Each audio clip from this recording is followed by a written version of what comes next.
Kodesh Tov. Amen. The 11th of March, Rabbi Levitt, Gemora.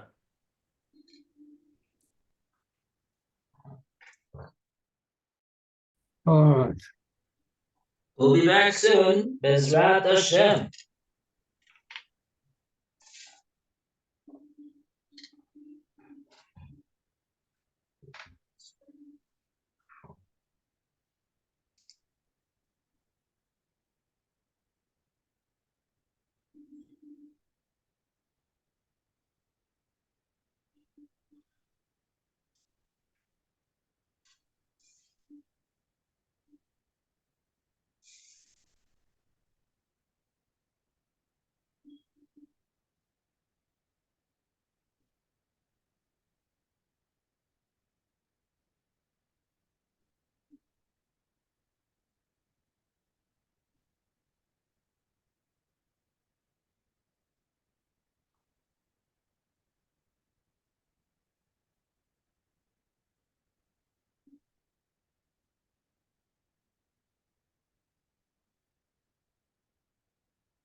That was a close one.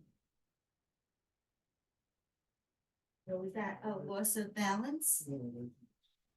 Well, I think you need to, probably after this, you should go rest. If you're gonna go out today, you can't do that if you go out today. What do you wanna do? Put this away?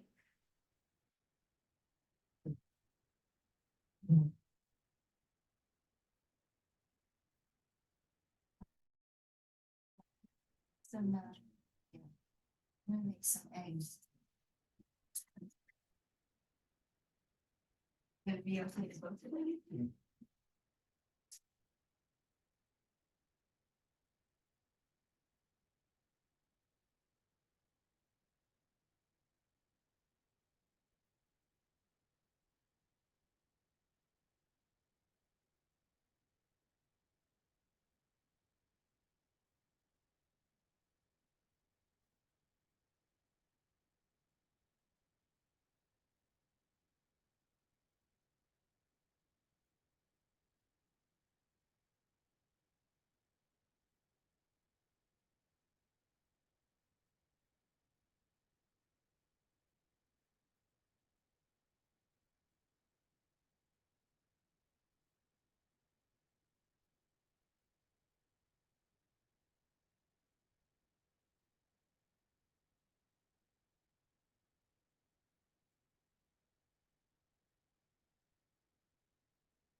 Leave it on.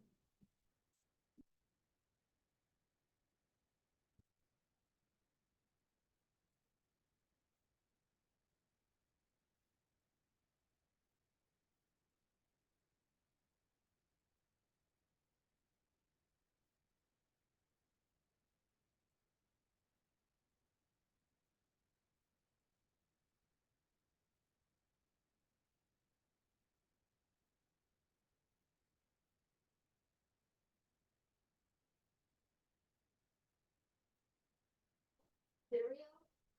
Yeah. Whatever you have out, What? whatever you have out. Want the shredded wheat? Yeah. And anything else? Um, Just the shredded wheat? so you Huh? without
Want something to cereal?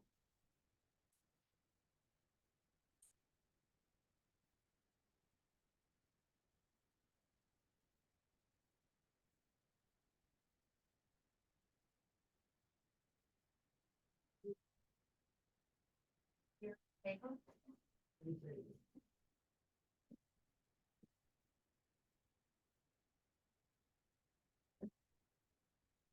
No.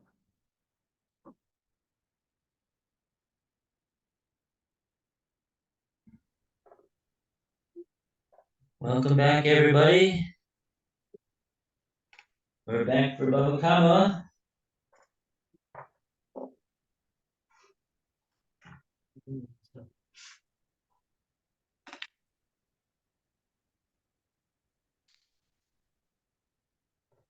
Getting close to the finish line. Very, very close. In a moment, I'm just gonna drink. Okay.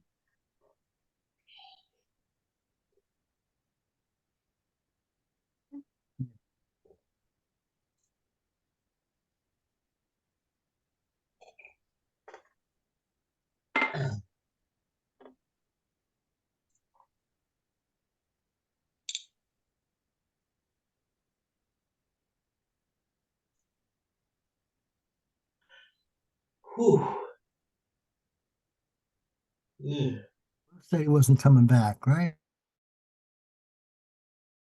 Oh, yeah. Correct. We're almost done with Bava, right? That's correct. Where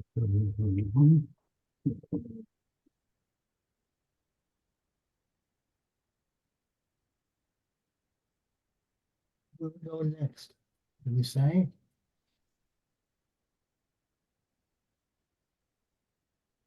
Not, no, we'll decide.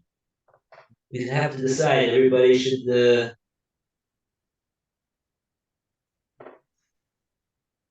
the end. think about what would be a good thing to learn next.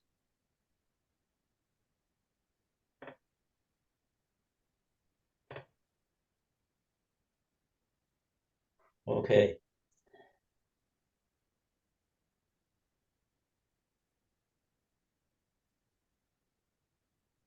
All right, so let's begin. Let's see, we're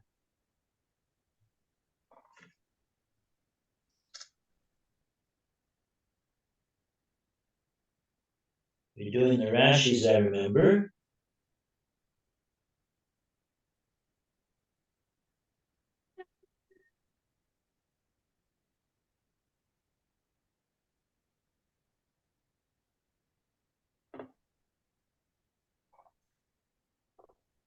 Um,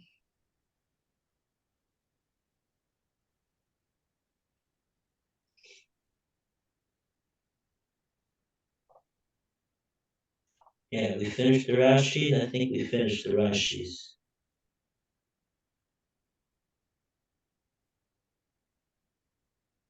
And the Grabama Geira was the last one.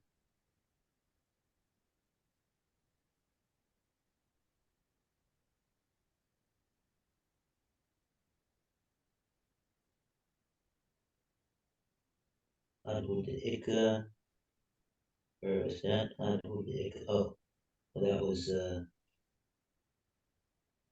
Vasaihi and Misharis,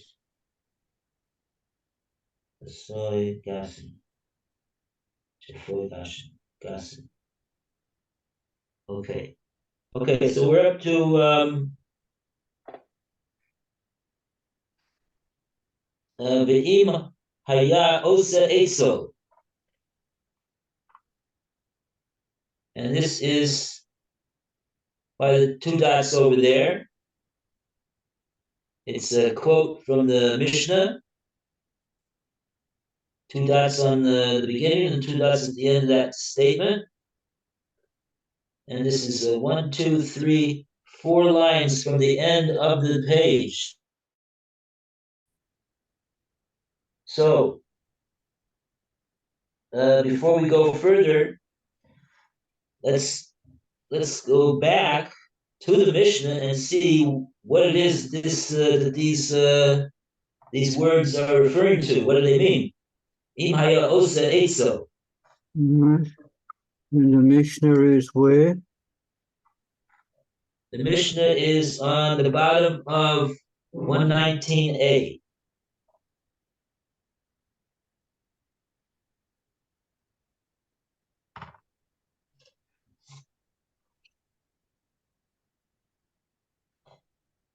Yes, we've got that. Mishnah 119a, 4. Alan? 119A, right? Is that 119A? We're going back to the Mishnah, which to see what we're talking about, and that's on 119A4. Okay, so these words are taken from the last phrase of the Mishnah. Uh-huh. And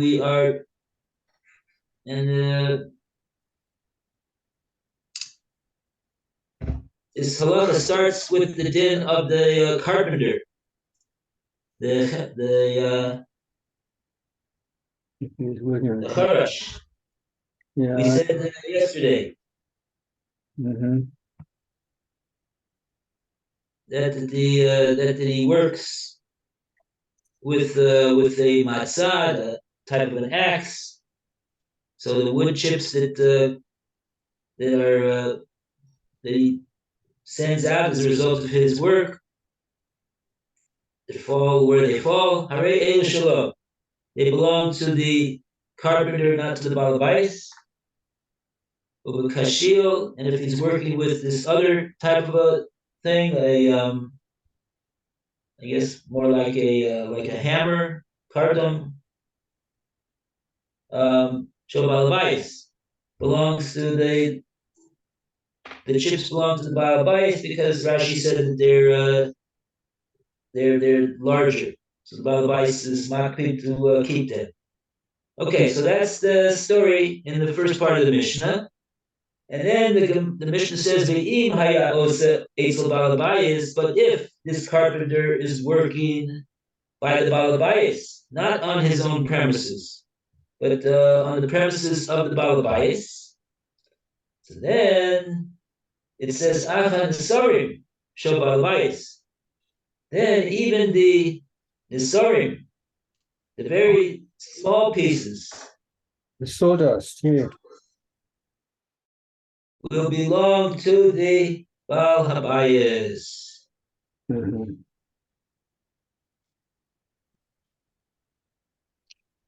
Okay, so let's go back to the Gemora, see what the Gemora wants to say about this last part of the Mishnah. And we start from the words Tanu Rabbanan, Taf Resh. And we call upon Alan to read for us. Was it 119A4?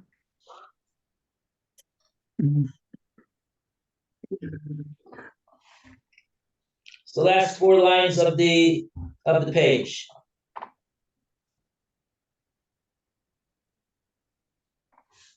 Tanu Rabbanan, the rabbis taught in the Brisa.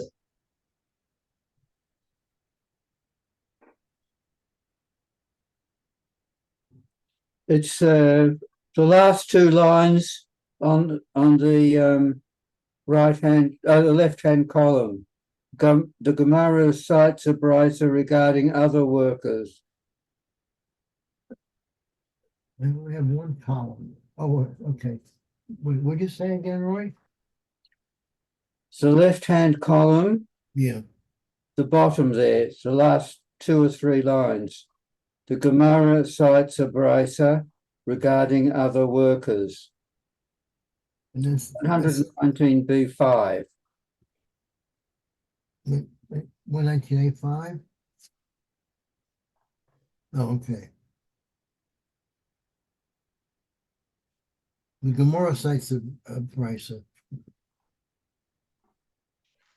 I have 1985, right? The Gemara cites a brisa which expands on the Mishnah's ruling. Hana Rabbanan, right? The rabbis taught in the brisa. The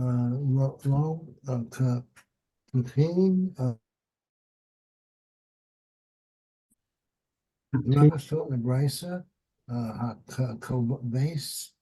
Mipnei Shehan Shiloh. We may buy shreds of wool from the launderer, so they belong to him. Habo Ches, Notel, Cheney, Sin, El Yonim, Bechain, Shiloh. Launder takes off the upper 2 threads of the garment and they belong to him. What are you reading? It's 1985. 119b5. 119. You're on 119 or 118? 119. Oh, B5? 119. Right. B5? Yes. Okay, hold it.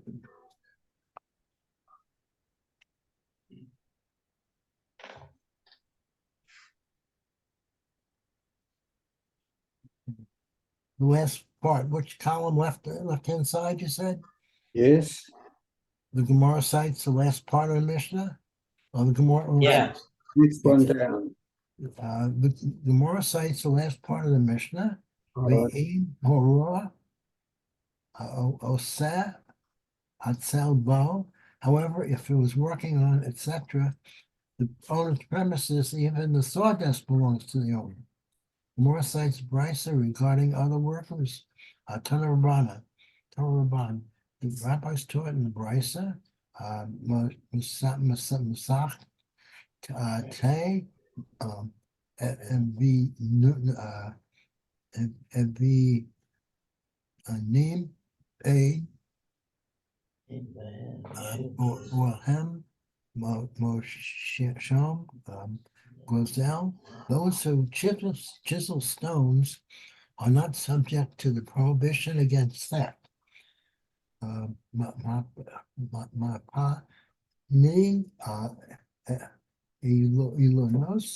Those who prune trees,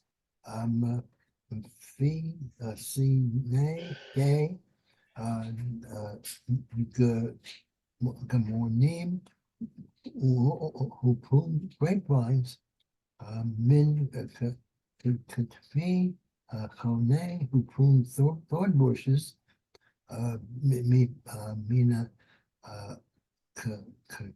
show who weed unwanted vegetation from amongst growing grains of OD, your great coast, who prune vegetables,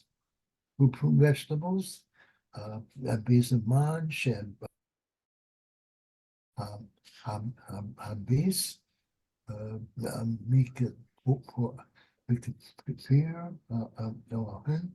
when the owner is particular about them, Yesh, Mohan, Mosham, they're subject to the prohibition against theft.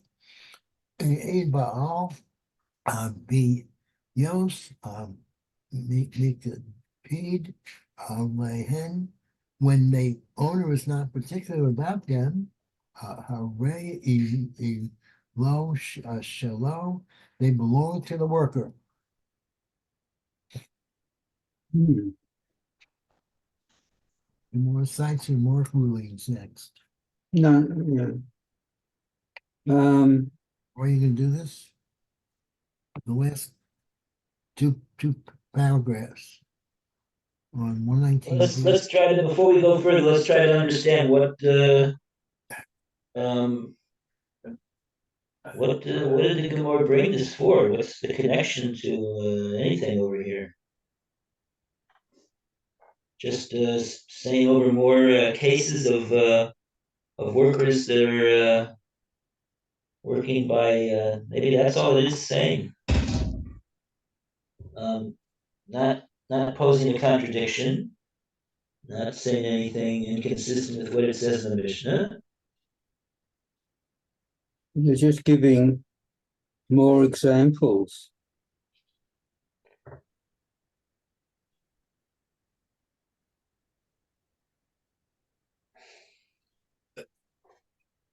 Now, there must be some reason why the brisa was written, though. Hmm. Why do we, if we got already the principle before, okay, so we're talking about Mesatete Avanim. Ain't been you should guess, no? And Faske Ilanos, Faske Gefanim, and Nakfe Hige. Okay, maybe we'll Menakshe Zroim, Oidre Yerakos. To all these people, all these types of workers, they're working, they're chiseling stones, they are chiseling stones. It just said Ein Behem Yishum Gezel. There's no Gezel by them.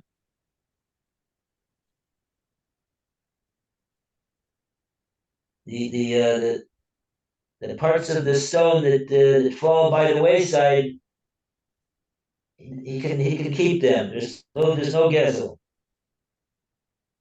But in These regard, what? these things that are being taken away, being sort of what do you call it? These he's cleaning up the worker. He's cleaning up these things, chiseling the stones and pruning the trees, the grapevines, the thorn bushes. He's taking from them. Each of the workers taking from them material that is useless, and leaving the grapevines to grow properly and the thorn bushes not to harm the other growth. And these are all, as it says here, unwanted vegetation. So they're doing sort of clean up jobs or jobs where you have no use really for what you are taking away, chipping away or sawing away. It's all useless stuff. There are some jobs, I think, where you cut a piece of wood in half. You want this half, but you don't want that half. Yet that other half is good for something else, very good for something else. In all these cases, there's nothing really that is good for anything else. Certainly not in this lot here that we're doing.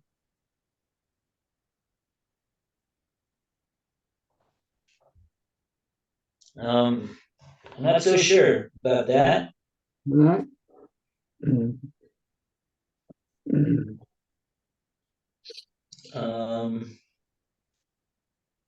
Let's take a look at some of the Rashis over here.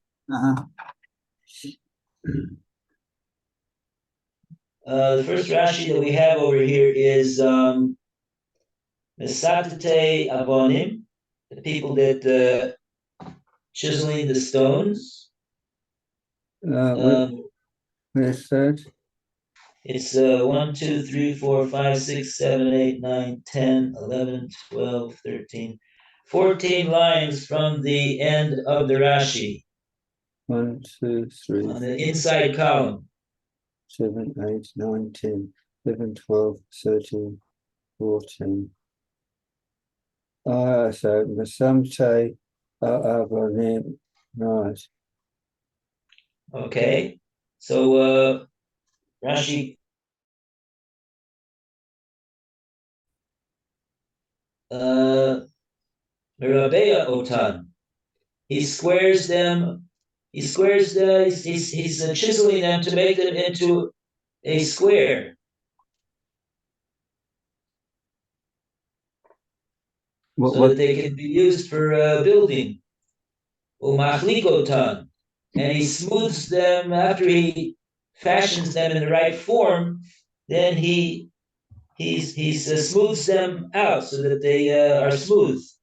Mm-hmm. Okay. So that's useful. well, the issue over here is not about the actual stone that he makes. Of course, the stone that he makes, that's he's being paid by the Balabais to make the stone. So certainly the stone he's not allowed to take because the Balabais wants the stone. That's why he hired him to do this. But the issue is, what about the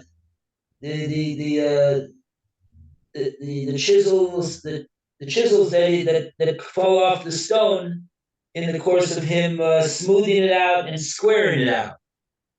What about that? What about that stuff? So those pieces that fall from his chiseling, the Brisa says, "Ein behem mishum gezel." The Brisa says there's no prohibition of gezel on those fallen pieces of stone. Mm-hmm. Okay. Yeah. Now then the Brisa mentions a few other cases, and then it says that at the end of after mentioning these other cases that we're gonna speak about, the Brisa says that if the Balabais is particular about having these things back, and then there is the prohibition of gezel.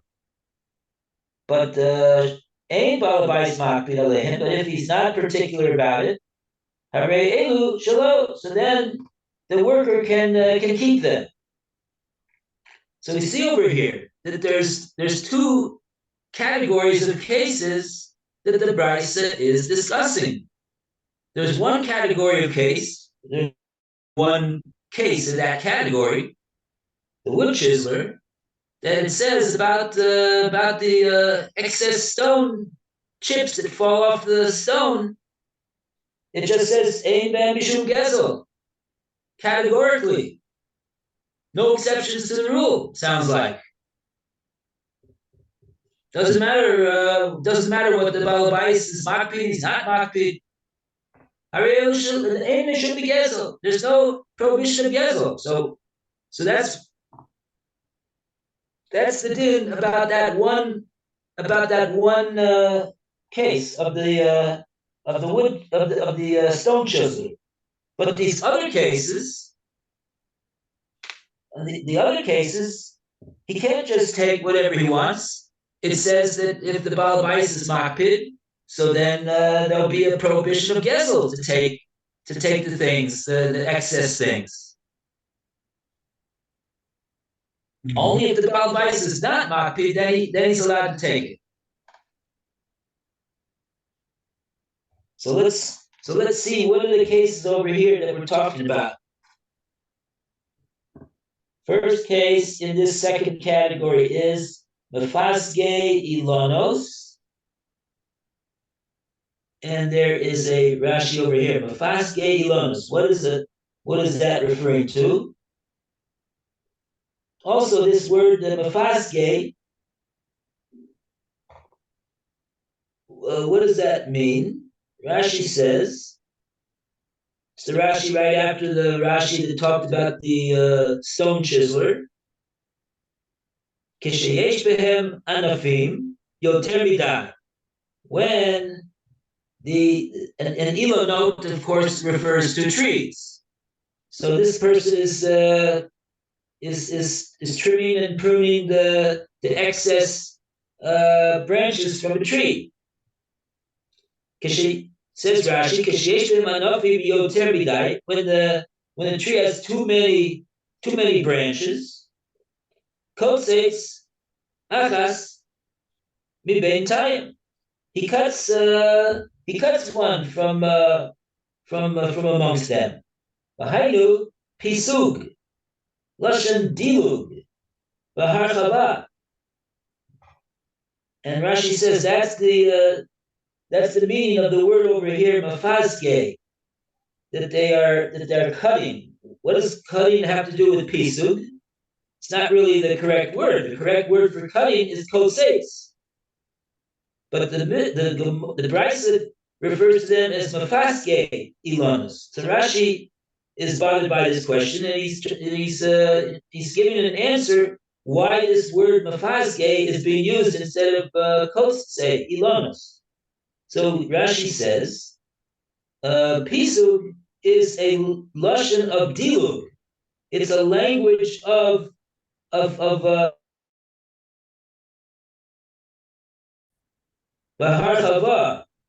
and expansion.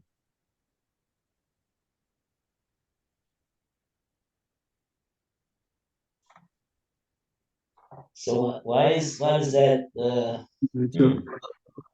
Of expansion and what did you say? Skipping over? Yeah.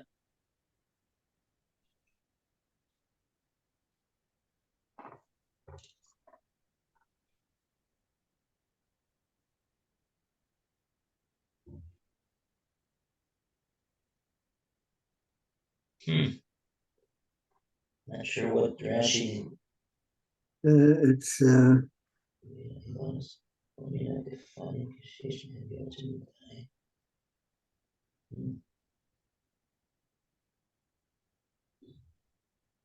it's pruning.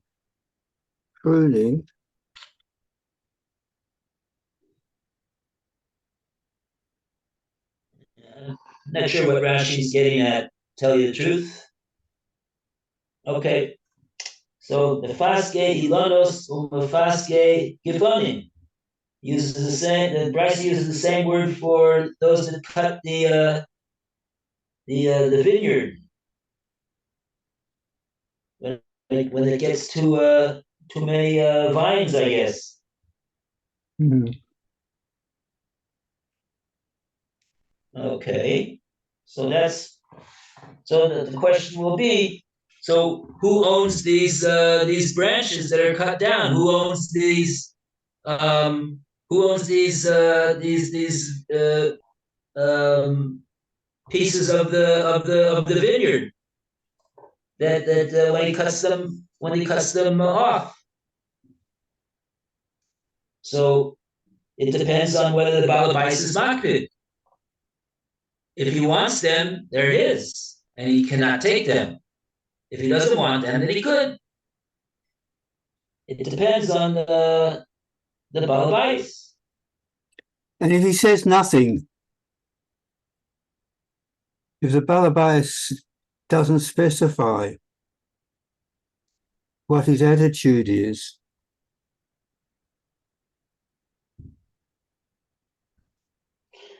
if he doesn't say whether he's makpid or not, yeah, Good question.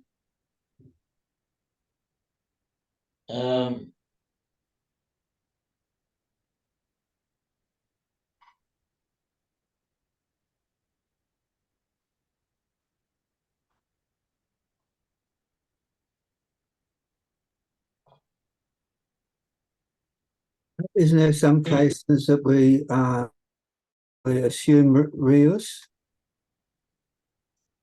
or don't or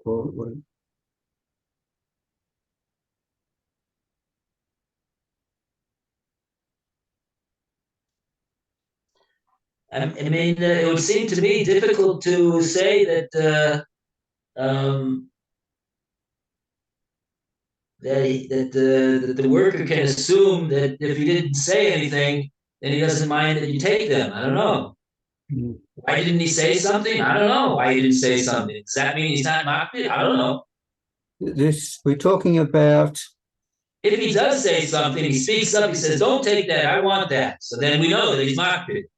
If he doesn't say anything, maybe you could say that if the worker starts taking it and the Baal Bais doesn't say anything, maybe you could say he's not makpid. We're talking But, about being on the work on the other bias's property too, aren't we? Because then he can say or can't say. Then he can make a choice whether he wants to or not have. But if it's not on his property, he doesn't have a choice. Or is that not? Is that too broad? Oh, so we said on the case of the Mishnah that if it's on the property of the Baal Bais that the carpenter is doing his work, then even the sawdust belongs to the Baal Bais. Yeah. He can't. The carpenter can't even assume for 1 second that if he didn't say anything, it must mean that he's not makpid. No, it's a halacha psuka. It's a open and shut case. The sawdust belongs to the Baal Bais. Period. He doesn't need to say anything. In other words, in that case, but you're asking a question. You're asking a valid question. Over here, the Brisa didn't say, like it said in the Mishnah, if the carpenter is working on the premises of the Baal Bais, so then even the sawdust belongs to the Baal Bais. It made it dependent upon whether he's makpid. So we're asking, if he's quiet, does that mean that he's not makpid? So perhaps you could say that if the worker takes away the stuff and he's taking it away off of the property and the Baal Bais says nothing, so maybe that like that you can assume that he's not makpid, because otherwise if he was, he sees that away. He sees that he's taking the branches away with him. He's taking them home. So if he wants them, he's the Baal Bais. He's certainly entitled to them. They belong to him. And if he would, it would seem that if he's makpid, he would say, "Hey, leave those here. I want them." If he doesn't say anything, we could deduce that he's not makpid. But if he's not there, so then what do we say? Is there any basis to say that can we assume that since he didn't show up and say don't take anything, I want it? Can we assume that if he didn't do that in the absence of him expressing his hakpada, can we assume that he's not makpid? No. Maybe he went on vacation in China. He's not here now. Mm.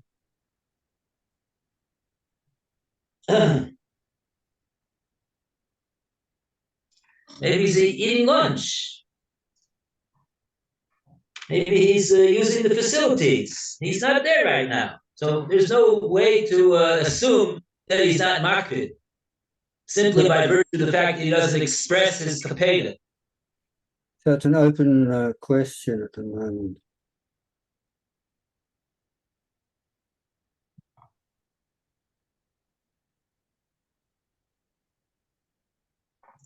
Okay. You could call it that.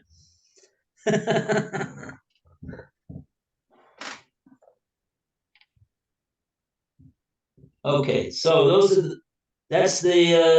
are two cases, and now we have a third case over here. Menakve hige, and on that Rashi says hige is sneh. A sneh is a bush, the burning bush.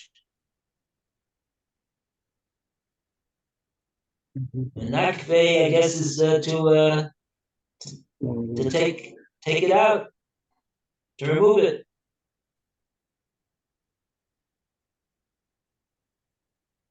Okay. And Menachshe Zroim.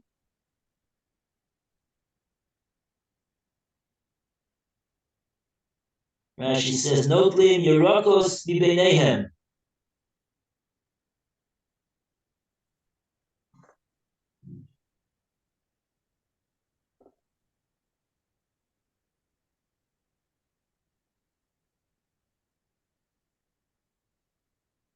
He's taking out vegetables from in between them, in between the other vegetables. Is that the Va'adiri Yirakot? Yirakot. Va'adiri. Is that one? Rashi. The Rashi before that says Menakshe Zroim. All right. Rashi mentions Yerakos. Oh, I see. Oh, you're right. In other words, that case, I think that what that is he's got a patch of Zroim over there, Mm. and he's taking out Yerakos from amongst the Zroim. He doesn't want the Yerakos there. He wants the Zroim to be there. What are Zroim? Zroim are,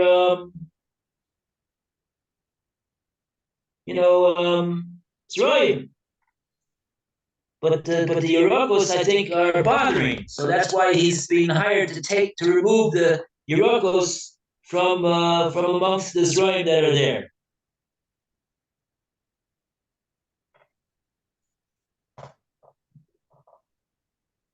In other words, Zroim are various grains, I think, that are growing there,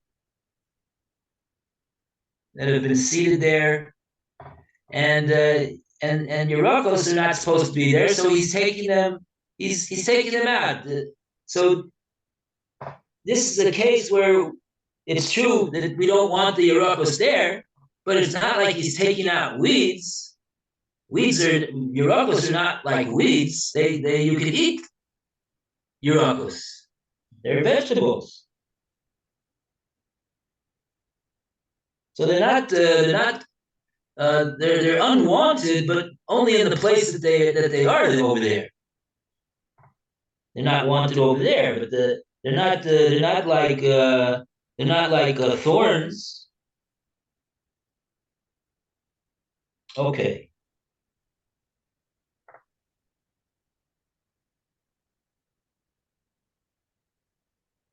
Now the last Rashi, Odre, Yerakos. What is that referring to? Kishehein techufos yoter midai, when they are just one on top of the other, more than they should be. So he doesn't want them to be growing in that way. There's too much growing there. Notel achas ben time. So he takes out one from the amongst the rest. Kadeshie mokom laharchiv ulihitpashet.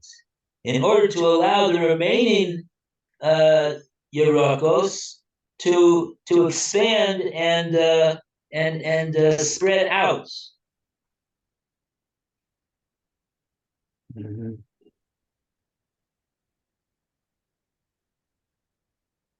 So again, it's true. He doesn't want those. He's hiring this guy to remove these Yerakos, but at the same time, it would seem that he would want to have Yerakos. Why wouldn't you want to have Yerakos? You can eat them. They have a value. They're not worthless.